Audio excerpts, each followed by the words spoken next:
ଅଥ ଷୋଡ଼ଶୋଧ୍ୟାୟ ଭଗବାନଙ୍କର ବିଭିନ୍ନ ବିଭୂତିର ବର୍ଣ୍ଣନା। ଉଦ୍ଧବ କହିଲେ, ଭଗବାନ ଆପଣ ହେଉଛନ୍ତି ସ୍ୱୟଂ ପରମବ୍ରହ୍ମ।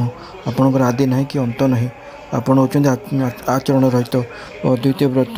ଆପଣ ହିଁ ସମସ୍ତ ପ୍ରାଣୀ ଓ ପଦାର୍ଥମାନଙ୍କର ଉତ୍ପତ୍ତି, ସ୍ଥିତି, ପାଳନ ଓ ପ୍ରଳୟର କାରଣ। ଆପଣ ଉଚ୍ଚ ନିଚ ନିର୍ବିଶେଷରେ ସକଳ ପ୍ରାଣୀଙ୍କ ଭିତରେ ଅବସ୍ଥିତ। କିନ୍ତୁ ଯେଉଁମାନେ ନିଜର ମନ ଓ ଇନ୍ଦ୍ରିୟମାନଙ୍କୁ ବଶ କରି ନଥାନ୍ତି ସେମାନେ ଆପଣଙ୍କୁ ଜାଣିପାରନ୍ତି ନାହିଁ। ଯେଉଁମାନେ ଆପଣଙ୍କ ବିଷୟରେ ଜାଣନ୍ତି ସେମାନେ ହିଁ ଆପଣଙ୍କୁ ଯଥାର୍ଥ ରୂପରେ ଉପାସନା କରନ୍ତି। ବଡ଼ ବଡ଼ ଋଷି ମହର୍ଷିମାନେ ଆପଣଙ୍କର ଯେଉଁ ରୂପ ତଥା ବିଭୂତିମାନଙ୍କର ଉପାସନା କରି ସିଦ୍ଧି ଲାଭ କରନ୍ତି, ଆପଣ ମୋତେ ତାହା କୁହନ୍ତୁ। ହେ ସକଳ ପ୍ରାଣୀଙ୍କର ଜୀବନଦାତା ପ୍ରଭୁ, ଆପଣ ହେଉଛନ୍ତି ସକଳ ପ୍ରାଣୀଙ୍କର ଅନ୍ତରାତ୍ମା।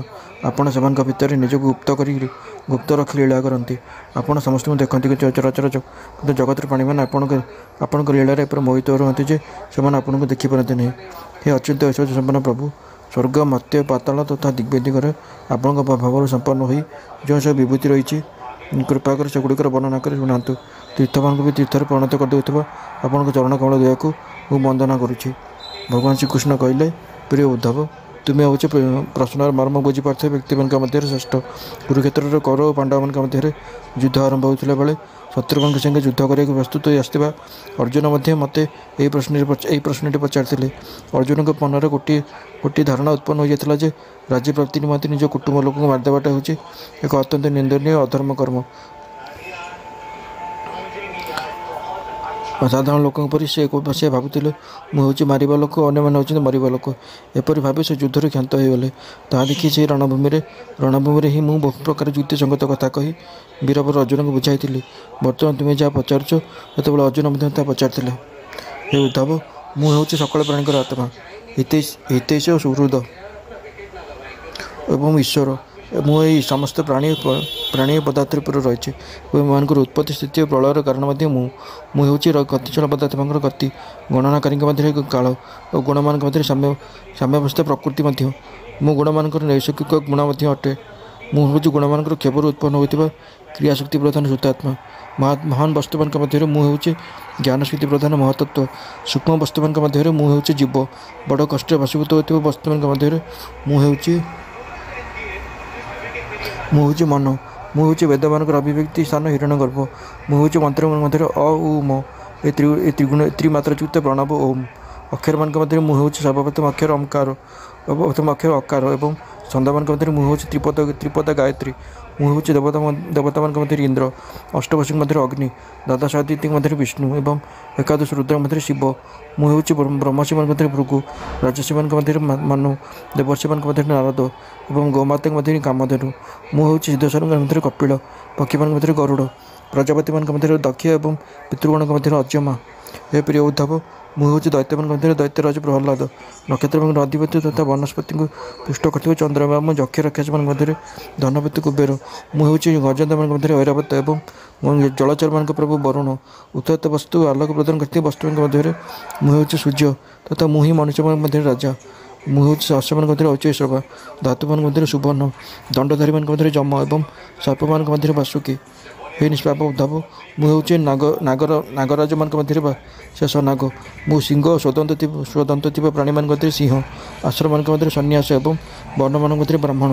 ମୁଁ ହେଉଛି ତୀର୍ଥ ଓ ନଦୀମାନଙ୍କ ମଧ୍ୟରେ ଗଙ୍ଗା, ଜଳାଶୟମାନଙ୍କ ମଧ୍ୟରେ ସମୁଦ୍ର, ଅସ୍ତସ୍ତମାନଙ୍କ ମଧ୍ୟରେ ଧନୁ ତଥା ଧନୁଧାରୀମାନଙ୍କ ମଧ୍ୟରେ ତ୍ରିପୁରାରୀ ଶିବ। ମୁଁ ହେଉଛି ନିବାସସ୍ଥାନଙ୍କ ମଧ୍ୟରେ ସୁମେରୁ, ଦୁର୍ଗମ ସ୍ଥାନମାନଙ୍କ ମଧ୍ୟରେ ହିମାଳୟ, ବନସ୍ପତିମାନଙ୍କ ମଧ୍ୟରେ ଅଶ୍ୱତ୍ଥ ଓ ଧନ୍ୟ ଶସ୍ୟମାନଙ୍କ ମଧ୍ୟରେ ଯବଧାନ। ମୁଁ ହେଉଛି ପୁରୋହିତମାନଙ୍କ ମଧ୍ୟରେ ବଶିଷ୍ଠ, ବେଦବେତ୍ତାମାନଙ୍କ ମଧ୍ୟରେ ବୃହସ୍ପତି, ସମସ୍ତ ସେନାପତିଙ୍କ ମଧ୍ୟରେ କାର୍ତ୍ତିକେୟ ଏବଂ ସନ୍ମାର୍ଗ ପ୍ରବର୍ତ୍ତକମାନଙ୍କ ମଧ୍ୟରେ ଭଗବାନ ବ୍ରହ୍ମା। ମୁଁ ହେଉଛି ପଞ୍ଚମହାଯଜ୍ଞମାନଙ୍କ ମଧ୍ୟରେ ବ୍ରହ୍ମଯଜ୍ଞ, ବ୍ରତମାନଙ୍କ ମଧ୍ୟରେ ଅହିଂସା ବ୍ରତ ଏବଂ ମୁଁ ହିଁ ଶୁଦ୍ଧକାରକ ପଦାର୍ଥମାନଙ୍କ ମଧ୍ୟରେ ନିତ୍ୟଶୁଦ୍ଧ ବାୟୁ, ଅଗ୍ନି, ସୂର୍ଯ୍ୟ, ଜଳ, ବାଣୀ ଓ ଆତ୍ମା। ମୁଁ ହେଉଛି ଯୋଗମାନଙ୍କ ମଧ୍ୟରେ ମନୋନିରୋଧ ରୂପୀ ସମାଧି ଯୋଗ। ମୁଁ ହିଁ ହେଉଛି ବିଜୟାବିଳାସୀ ବ୍ୟକ୍ତିଙ୍କର ମନ ମଧ୍ୟରେ ଗୁପ୍ତ ରହିଥିବା ମନ୍ତ୍ରଣା। ମୁଁ ହେଉଛି ଆତ୍ମ ଓ ଅନାତ୍ମ ସମ୍ବନ୍ଧୀୟ ସମସ୍ତ ଜ୍ଞାନଚର୍ଚ୍ଚା ମଧ୍ୟରେ ବ୍ରହ୍ମବିଦ୍ୟା। ମୁଁ ହିଁ ହେଉଛି ତତ୍ତ୍ୱ ନିର୍ଣ୍ଣୟ ଉନ୍ନତି କରାଯାଉଥିବା ବାଦ ବିବାଦ ରୂପୀ ବିକଳ୍ପ, କାରଣ ଆଜି ପର୍ଯ୍ୟନ୍ତ କେହି ବି ତତ୍ତ୍ୱ ସଂଖ୍ୟା କେତେ ତାହା ନିର୍ଣ୍ଣୟ କରିପାରିନାହାନ୍ତି। ମୁଁ ହେଉଛି ସ୍ତ୍ରୀମାନଙ୍କ ମଧ୍ୟରେ ମନୁପତ୍ନୀ ଶତରୂପା, ପୁରୁଷମାନଙ୍କ ମଧ୍ୟରେ ସ୍ୱୟଂଭୁବ ମନୁ, ମୁନୀଶ୍ୱରମାନଙ୍କ ମଧ୍ୟରେ ନାରାୟଣ ଓ ବ୍ରହ୍ମଚାରୀମାନଙ୍କ ମଧ୍ୟରେ ସନତ କୁମାର। ମୁଁ ହେଉଛି ଅଧର୍ମମାନଙ୍କ ମଧ୍ୟରେ ସନ୍ନ୍ୟାସ ଧର୍ମ। ମୁହିଁ କଲ୍ୟାଣ କି ପୁରୁଷମାନଙ୍କର ଅନ୍ତର୍ମୁଖୀ ବୃତ୍ତି। କୌଣସି ବିଷୟକୁ ଗୁପ୍ତ ରଖିବା କାର୍ଯ୍ୟରେ ମୁହିଁ ହେଉଛି ମଧୁର ବାଣୀ ଓ ମୌନ। ସ୍ତ୍ରୀ ପୁରୁଷ ଯୁଗଳଙ୍କ ମଧ୍ୟରେ ମୁହିଁ ହେଉଛି ସେହି ବ୍ରହ୍ମା ଯାହାଙ୍କ ଶରୀରର ଦୁଇ ଭାଗରୁ ପ୍ରଥମେ ସ୍ତ୍ରୀ ପୁରୁଷ ଯୁଗଳ ଉତ୍ପନ୍ନ ହୋଇଥିଲେ। ସଦା ସାବଧାନ ହୋଇ ଜାଗ୍ରତ ରହିଥିବା ତତ୍ତ୍ୱମାନଙ୍କ ମଧ୍ୟରେ ମୁହିଁ ହେଉଛି କାଳ। ମୁହିଁ ହେଉଛି ଋତୁମାନଙ୍କ ମଧ୍ୟରେ ବସନ୍ତ, ମାସମାନଙ୍କ ମଧ୍ୟରେ ମାର୍ଗଶିର ଏବଂ ନକ୍ଷତ୍ରମାନଙ୍କ ମଧ୍ୟରେ ଅଭିଜିତ। ମୁହିଁ ହେଉଛି ଯୁଗମାନଙ୍କ ମଧ୍ୟରେ ସତ୍ୟଯୁଗ, ବିବେକୀମାନଙ୍କ ମଧ୍ୟରେ ମହର୍ଷି ଦେବଳ ଓ ଅସିତ, ବ୍ୟାସମାନଙ୍କ ମଧ୍ୟରେ ଶ୍ରୀକୃଷ୍ଣ ଦେବମାନେ ବ୍ୟାସ ତଥା କବିମାନଙ୍କ ମଧ୍ୟରେ ମନୁଷ୍ୟ ଶୁକ୍ରାଚାର୍ଯ୍ୟ, ଷଡ଼୍ୱୀ ସୂର୍ଯ୍ୟମାନଙ୍କ ମଧ୍ୟରେ ମୁହିଁ ହେଉଛି ଭଗବାନ ବାସୁଦେବ। ମୁହିଁ ହେଉଛି ମୋର ପ୍ରେମୀ ଭକ୍ତମାନଙ୍କ ମଧ୍ୟରେ ତୁମେ ଅର୍ଥାତ୍ ଉଦ୍ଧବ, କିଂପୁରୁଷମାନଙ୍କ ମଧ୍ୟରେ ହନୁମାନ ଏବଂ ବିଦ୍ୟାଧରମାନଙ୍କ ମଧ୍ୟରେ ସୁଦର୍ଶନ, ଯିଏକି ଅଜଗର ରୂପ ଧରି ନନ୍ଦଙ୍କୁ ଗ୍ରାସ କରିଥିଲା ଏବଂ ଭଗବାନଙ୍କ ପାଦସ୍ପର୍ଶ ପାଇ ମୁକ୍ତ ହୋଇଗଲା। ମୋ ରତ୍ନମାନଙ୍କ ମଧ୍ୟରେ ପଦ୍ମରାଗ, ସୁନ୍ଦର ବସ୍ତୁମାନଙ୍କ ମଧ୍ୟରେ ପଦ୍ମକୋଷ, ତୃଣମାନଙ୍କ ମଧ୍ୟରେ ତୃଣ ଓ ହବିଷ୍ୟମାନଙ୍କ ମଧ୍ୟରେ ଗୋଘୃତ। ମୁଁ ହେଉଛି ବ୍ୟବସାୟୀଙ୍କଠାରେ ନିବାସ କରୁଥିବା ଲକ୍ଷ୍ମୀ, ଛଳ କପଟ କରୁଥିବା ଲୋକଙ୍କ ଭିତରେ ହେଉଥିବା ଦ୍ୱିତ କ୍ରୀଡ଼ା, ତିତିକ୍ଷମାନଙ୍କ ତିତିକ୍ଷା, କଷ୍ଟ ସହିଷ୍ଣୁତା ଏବଂ ସାତ୍ୱିକ ପୁରୁଷଙ୍କର ସତ୍ୱଗୁଣ। ମୁଁ ହେଉଛି ବଳବାନଙ୍କର ଉତ୍ସାହ ଓ ପରାକ୍ରମ ଏବଂ ଭକ୍ତମାନଙ୍କର ଭକ୍ତିପୂର୍ଣ୍ଣ ନିଷ୍କାମ କର୍ମ। ବୈଷ୍ଣବମାନଙ୍କର ପୂଜ୍ୟ ବାସୁଦେବ, ଶଙ୍କର୍ଷଣ, ପ୍ରଦ୍ୟୁମ୍ନ, ଅନିରୁଦ୍ଧ, ନାରାୟଣ, ହୟଗ୍ରୀବ, ବରାହ, ନୃସିଂହ ଓ ବ୍ରହ୍ମା। ଏ ନଅ ମୂର୍ତ୍ତି ମଧ୍ୟରୁ ମୁଁ ହେଉଛି ସର୍ବପ୍ରଥମ ଓ ଶ୍ରେଷ୍ଠ ମୂର୍ତ୍ତି ବାସୁଦେବ। ମୁଁ ହେଉଛି ଗନ୍ଧର୍ବମାନଙ୍କ ମଧ୍ୟରେ ବିଶ୍ୱ, ଅପ୍ସରାମାନଙ୍କ ମଧ୍ୟରେ ବ୍ରହ୍ମାଙ୍କ ରାଜସଭାର ନର୍ତ୍ତକୀ ପୂର୍ବଚିତ୍ତି। ମୁଁ ହେଉଛି ପର୍ବତମାନଙ୍କ ସ୍ଥିରତା, ପୃଥିବୀର ଶୁଦ୍ଧ ଗନ୍ଧ ତନ୍ମାତ୍ର। ମୁଁ ହେଉଛି ଜଳର ତନ୍ମାତ୍ର ରସ ଓ ତେଜସ୍ୱୀମାନଙ୍କ ମଧ୍ୟରେ ସେମାନଙ୍କର ସୂକ୍ଷ୍ମ ତେଜସ୍ୱିତା। ମୁଁ ଅଗ୍ନି, ସୂର୍ଯ୍ୟ, ଚନ୍ଦ୍ର ଓ ନକ୍ଷତ୍ରମାନଙ୍କର ପ୍ରଭା ଏବଂ ଆକାଶର ଏକମାତ୍ର ଗୁଣ ଶବ୍ଦ। ହେ ଉଦ୍ଧବ, ମୁଁ ହେଉଛି ବ୍ରାହ୍ମଣମାନଙ୍କ ମଧ୍ୟରେ ବଳି, ବୀରମାନଙ୍କ ମଧ୍ୟରେ ଅର୍ଜୁନ ଓ ପ୍ରାଣୀମାନଙ୍କ ଉତ୍ପତ୍ତି, ସ୍ଥିତି ତଥା ପ୍ରଳୟ। ମୁଁ ହିଁ ପାଦର ଚଳନ ଶକ୍ତି, ବାଣୀର ବାଚନ ଶକ୍ତି, ବାୟୁର ମଳତ୍ୟାଗ ଶକ୍ତି, ହସ୍ତର ଧାରଣ ଶକ୍ତି ଏବଂ ଜନନେନ୍ଦ୍ରିୟର ଆନନ୍ଦ ଉପଭୋଗ ଶକ୍ତି, କର୍ମର ଶ୍ଵସନ ଶକ୍ତି, ନେତ୍ରର ଦର୍ଶନ ଶକ୍ତି, ଜିହ୍ୱାର ସ୍ୱାଦ ଗ୍ରହଣ ଶକ୍ତି, କର୍ଣ୍ଣର ଶ୍ରବଣ ଶକ୍ତି ଓ ନାସିକର ଆଘ୍ରାଣ ଶକ୍ତି ମଧ୍ୟ ମୁଁ ହେଉଛି ସବୁ ଇନ୍ଦ୍ରିୟଙ୍କ ଇନ୍ଦ୍ରିୟ ଶକ୍ତି। ଭୂମି, ବାୟୁ, ଆକାଶ, ଜଳ, ତେଜ, ଅହଙ୍କାର, ମହତ୍ତତ୍ତ୍ୱ, ପଞ୍ଚମହାଭୂତ, ଜୀବ, ମୂଳ ପ୍ରକୃତି, ସତ୍ତ୍ୱ, ରଜ, ତମ, ଏସବୁ ବିକାରର ଅତୀତ ବ୍ରହ୍ମ ମଧ୍ୟ ମୁଁ ହିଁ ଅଟେ। ଏସବୁ ତତ୍ତ୍ୱମାନଙ୍କର ଗଣନା ଓ ବିଭିନ୍ନ ଲକ୍ଷଣ ଦ୍ୱାରା ଏସବୁର ଜ୍ଞାନ ଓ ତାହାର ତତ୍ତ୍ୱଜ୍ଞାନ ରୂପ ଫଳ ମଧ୍ୟ ମୁଁ ହିଁ ଈଶ୍ୱର, ମୁଁ ହିଁ ଜୀବ, ମୁଁ ହିଁ ଗୁଣ ଓ ମୁଁ ହିଁ ଗୁଣୀ, ମୁଁ ହିଁ ସମସ୍ତଙ୍କ ଆତ୍ମା ଓ ସର୍ବରୂପ ମଧ୍ୟ ମୁଁ। ମୋ ଛଡ଼ା ଅନ୍ୟ କୌଣସି ପଦାର୍ଥ କେଉଁଠି ବି ନାହିଁ। ମୁଁ ଯଦି ଗଣିବାକୁ ବସିବି ତେବେ କୌଣସି ପ୍ରକାର ପରମାଣୁଗୁଡ଼ିକର ସଂଖ୍ୟା ଗଣି ଦେଇପାରେ, କିନ୍ତୁ ମୋ ବିଭୂତିମାନଙ୍କର ସଂଖ୍ୟା ଗଣିପାରିବି ନାହିଁ, କାରଣ ଯେଉଁଠି ମୋ ଦ୍ୱାରା ରଚିତ ବ୍ରହ୍ମାଣ୍ଡମାନଙ୍କର ସଂଖ୍ୟା ଗଣି ହେବ ନାହିଁ, ସେପରି ସ୍ଥାନରେ ମୋ ବିଭୂତିମାନଙ୍କର ସଂଖ୍ୟା ବା କିପରି ଗଣାଯାଇ ପାରିବ?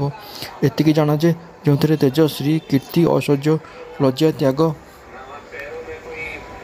ସୌନ୍ଦର୍ଯ୍ୟ, ସୌଭାଗ୍ୟ, ପରାକ୍ରମ, ତିତିକ୍ଷା ଓ ବିଜ୍ଞାନ ଆଦି ଶ୍ରେଷ୍ଠ ଗୁଣ ଅଛି, ତାହା ହେଉଛି ମୋର ହିଁ ଅଂଶ। ହେ ଉଦ୍ଧବ, ତୁମେ ପଚାରିଥିବା ଅନୁସାରେ ମୁଁ ସଂକ୍ଷେପରେ ମୋର ବିଭୂତିମାନଙ୍କର ବର୍ଣ୍ଣନା କରି କହିଦେଲି। ଏସବୁ ପରମାର୍ଥ ବସ୍ତୁ ନୁହେଁ, ଏସବୁ ମନ ବିକାର ମାତ୍ର, କାରଣ ମନରେ ବିଚାର କରାଯାଇ ପାରୁଥିବା ତଥା ବାଣୀରେ କୁହାଯାଇ ପାରୁଥିବା କୌଣସି ବସ୍ତୁ ପରମାର୍ଥ ହୋଇନପାରେ। ତାହା ହେଉଛି ପରମାର୍ଥ ବସ୍ତୁର ଏକ କଳ୍ପନା ମାତ୍ର। ତେଣୁ ତୁମେ ବଚନକୁ ସଂଯତ କର, ମନର ସଂକଳ୍ପ ବିକଳ୍ପ ବନ୍ଦ କରିଦିଅ, ପ୍ରାଣକୁ ନିଜ ବଶରେ ରଖ ଏବଂ ଇନ୍ଦ୍ରିୟମାନଙ୍କୁ ଦମନ କର। ସାତ୍ୱିକ ବୁଦ୍ଧି ଦ୍ୱାରା ସାଂସାରିକ ବୁଦ୍ଧିକୁ ଶାନ୍ତ କର।